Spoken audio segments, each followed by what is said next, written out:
Combination of lens. क्यों combined करते हैं? लेंसेज आर कंबाइंड किस पर्पज के लिए? फर्स्ट है to increase magnification of lens. क्या बढ़ाने के लिए? लेंस की मैग्निफिकेशन, आवर्धन, साइज। दूसरा है to make final image erected, अंतिम प्रतिबिंब को सीधा करने के लिए। और थर्ड है, मेन ये दो ही रीजन होते हैं, मैग्निफिकेशन को बढ़ाने के लिए और फाइनल इमेज को इरेक्टेड करने के लिए हम लेंस को कंबाइंड करते हैं।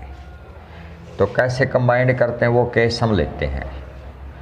हम सपोज करते हैं two convex lens. Consider two convex lens. एक लेते हैं L1 और सेकंड लेते हैं L2। इनको कंबाइंड किया। इसकी फोकल लेंथ F1 और इसकी फोकल लेंथ है F2। ऑब्जेक्ट को पॉइंट पे लेते हैं, रे ऑफ लाइट इंसिडेंट की अलोंग OA। ए पॉइंट पे ये फाइनल इमेज बनाती है I डैश पे। तो L1 पॉइंट पे अप्लाई करेंगे lens formula. Apply lens formula किस लेंस के लिए? For Lenz L1। ये L1 है।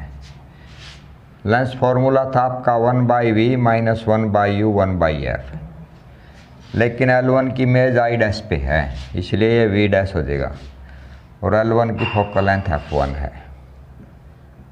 अब अगर इस पॉइंट पे देखें, L2 के लिए देखें तो L2 फाइनल इमेज बनाता I पे, और ये जो इमेज बनाई ना I डैश, ये इसके लिए वर्चुअल ऑब्जेक्ट का काम करती है L2 के लिए। तो इसलिए आप अप्लाई करेंगे लेंस फॉर्मूला किस लेंस के लिए? लेंस L2 के लिए।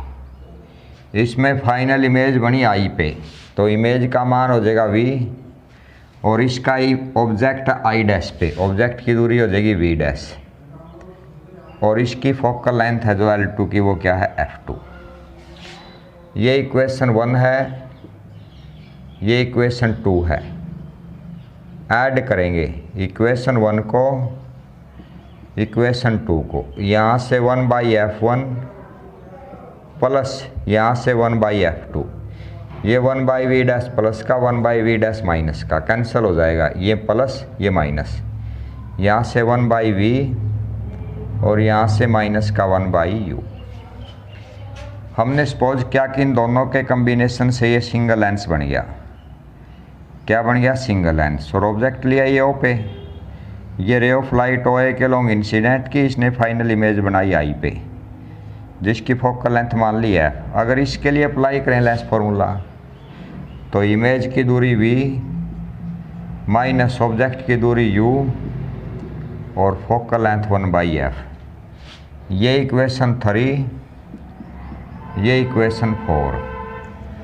अब 4 में तो 1/V माइनस 1/U 1/F के बराबर है और 3 में 1/V minus 1/U 1/F1 plus 1/F2 के बराबर है। लेकिन फोकल लेंथ का रेसिप्रोकल पावर होता है 1/Fp के बराबर। ये पहले लेंस की पावर और ये दूसरे लेंस की पावर, यानी कि जो टोटल पावर होगी ना दोनों की, वो अलग अलग लेंस की पावर के सम के बराबर होगी। किसके बराबर होगी? सम के बराबर। तो ये था आपका कॉम्बिनेशन ऑफ लेंस। क्या था? Combination of lens. इसके बाद एक छोटा आर्टिकल पावर ऑफ लेंस, शायद मैंने बताया भी होगा पीछे। पावर ऑफ लेंस ये बन जाएगा एबिलिटी ऑफ लेंस, एक लेंस की योग्यता टू कन्वर्ज मिलाने की और डाइवर्ज या फैलाने की ए बीम ऑफ लाइट, एक बीम ऑफ लाइट को कन्वर्ज करने की ये कितना पॉइंट पे मिला सकता है या कितना फैला सकता है। और मैथमेटिकली जो पावर होगी वो फोकल लेंथ का रेसिप्रोकल होती है, reciprocal of focal length of lens. इस पावर ऑफ लेंस की जो SI यूनिट है वो होती है डायोप्टर। पावर एक डायोप्टर मीटर होगी।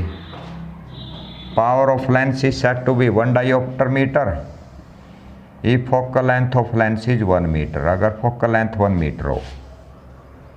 और कन्वेक्स लेंस की पावर अगर लें हम या कन्वर्जेंट लेंस की, ये हमेशा पॉजिटिव होती है। क्यों होती है? क्योंकि कन्वेक्स लेंस की फोकल लेंथ ही पॉजिटिव होती है। और अगर कनकेव लेंस की पावर लें हम, ये हमेशा नेगेटिव होती है। क्यों होती है? क्योंकि कनकेव लेंस की फोकल लेंथ नेगेटिव होती है। तो कन्वेक्स लेंस की पावर हमेशा पॉजिटिव, कनकेव लेंस की हमेशा नेगेटिव, क्योंकि उसकी focal length negative. SI unit है डायोप्टर मीटर।